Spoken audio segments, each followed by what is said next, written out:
আমরা জানি যে আমাদের ইন্টারমিডিয়েট লেভেল, এই লেভেলটা থাকে হচ্ছে জ্ঞান যা হয় সরাসরি সেটা নিজেরা পড়া, নিজেরা মুখস্থ করা, এরকম একটা আইডিয়ার ভিত্তিতে। কিন্তু বিশ্ববিদ্যালয় হয় জ্ঞান জেনারেট করা, অর্থাৎ সাস্টেইনেবল যে নলেজ আছে সেটার বাহিরে ইনোভেটিভ কোনো নলেজ তৈরি করা।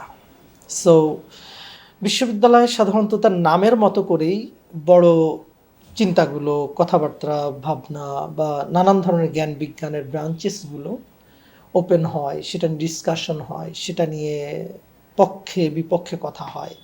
সব নিয়ে বিশ্ববিদ্যালয়টা হচ্ছে একটু মুক্ত এবং স্বাধীনভাবে প্রত্যেক ব্যক্তির তার থটস, তার থিঙ্কিংগুলো প্রকাশ করা।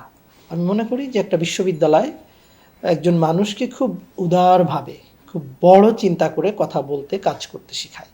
আসলে বিশ্ববিদ্যালয়ের আপনি জানেন যে একটা ধারাবাহিকতা থাকেই।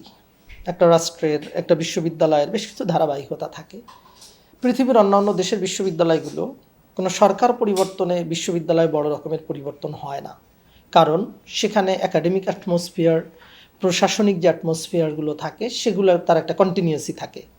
আমরা ঢাকা বিশ্ববিদ্যালয়ে স্পেশালি যদি বলি, স্বায়ত্তশাসন থাকার কারণে আমাদের একটা স্বাধীনতা আছে, কিন্তু এই স্বাধীনতার জায়গাটা বিভিন্ন সময় পলিটিক্যাল ইনফ্লুয়েন্সের কারণে এটা পরিবর্তন হচ্ছে।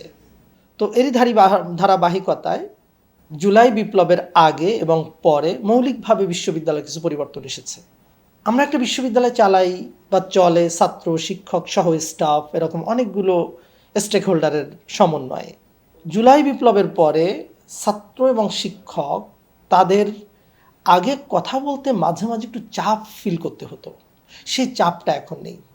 দ্বিতীয় হচ্ছে ছাত্রদের হলে যেই অমানবিক কিছু আচরণ করা হতো ছেলে মেয়েদের সাথে, তাদের ঘন্টার পর ঘন্টা দাঁড়িয়ে রাখা, ঠিকমতো ক্লাস করতে না পারা, তারা হলে খুব মানবেতর জীবনযাপন করা, সর্বোপরি তাদের কষ্টের কথাগুলো কোথাও শেয়ার করতে না পারা, এরকম একটা পর্যায় ছিল। এখন সেই পর্যায়টা পরিপূর্ণ পরিবর্তন হয়েছে এবং আমরা এটাকে একটা বড় এবং ইতিবাচক পরিবর্তন দেখছি। পাশাপাশি কোনো পলিটিক্যাল ইনফ্লুয়েন্স আমাদের উপরে নেই এখন। এটা একটা বিশ্ববিদ্যালয়ের আগের সময় আর এখনকার সময়ের বড় পার্থক্য। তো এক্ষেত্রে আমি মনে করি বা আমরা মনে করছি যে এই ধারা যদি অব্যাহত থাকে, তাহলে আমাদের বিশ্ববিদ্যালয়ের নানান পলিটিক্যাল ইনফ্লুয়েন্সের জায়গাগুলো পরিবর্তন হয়ে ছেলে মেয়েদের ভেতরে একটা অটো মানে বিউটি তৈরি হবে, সেটা ডাকসুর মাধ্যমে এবং আরও অন্যান্য কালচারাল অ্যাক্টিভিটির মাধ্যমে, এবং সেটা বিশ্ববিদ্যালয়কে এগিয়ে নেবে বলে আমার বিশ্বাস।